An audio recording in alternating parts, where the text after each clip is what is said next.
सत्यवादी हरिश्चंद्र की कथा। बहुत समय पहले अयोध्या में त्रैन्य वंश के एक राजा हुए जिनका नाम था हरिश्चंद्र। वे अपनी सत्यनिष्ठा, दानशीलता और धर्मपरायणता के लिए प्रसिद्ध थे। उनकी कीर्ति दूर दूर तक फैली हुई थी। वे ऐसा राजा थे जो कभी झूठ नहीं बोलते थे और हर परिस्थिति में धर्म का पालन करते थे। एक बार महर्षि विश्वामित्र ने उनकी सत्यनिष्ठा की परीक्षा लेने का निश्चय किया। वे राजा के पास आए और उन्हें तपस्वियों के लिए एक विशाल यज्ञ करने का प्रस्ताव दिया। राजा ने सहर्ष स्वीकार किया। ऋषि ने कहा कि इस यज्ञ के लिए बहुत बड़ा दान देना होगा। राजा ने कहा, मैं अपना सब कुछ दान करने को तैयार हूँ। विश्वामित्र ने दान में राज्य मांगा। हरिश्चंद्र ने बिना झिझक के अपना पूरा राज्य, धन, रत्न, महल और वस्त्र सब कुछ ऋषि को दे दिया।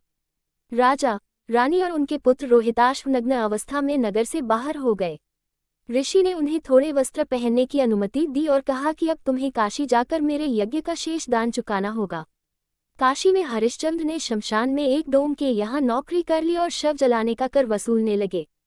वहीं उनकी पत्नी तारामती भी एक ब्राह्मण के घर में दासी बनकर रहने लगी और उनका पुत्र वन में लकड़ी बीनने लगा। एक दिन तारामती का पुत्र सांप काटने से मर गया। वह अपने मृत पुत्र को लेकर शमशान पहुंचे, लेकिन हरिश्चंद्र, जो उस समय शमशान में कर वसूलने का काम कर रहे थे, उसे पहचान नहीं सके और बोले, शमशान में प्रवेश के लिए कर देना होगा। तारामती ने कहा, मेरे पास कुछ नहीं है, बस यह मृत पुत्र है। आप चाहे तो मुझे गिरवी रख लें। ये सुनकर हरिश्चंद्र का हृदय कांप गया। उन्होंने तारामती को पहचाना और वे फूट फूट कर रो पड़े। लेकिन फिर भी अपने धर्म के अनुसार उन्होंने कर लिया और पुत्र का अंतिम संस्कार किया। ये देखकर देवता भी द्रवित हो उठे।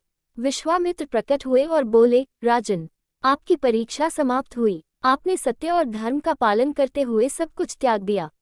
अब मैं आपका सब कुछ लौटाता हूँ। हरिश्चंद्र को पुनः उनका राज्य, परिवार और सम्मान प्राप्त हुआ। देवताओं ने उन्हें आकाश में स्थान दिया और उनका नाम अमर हो गया। योजक चिन्ह, योजक चिन्ह, योजक चिन्ह।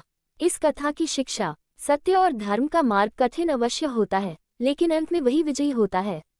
कठिनाइयों में भी नैतिक मूल्यों को नहीं छोड़ना चाहिए। ये कथा हमें जीवन के हर पड़ाव पर सच्चाई और कर्तव्य पालन की प्रेरणा देती है।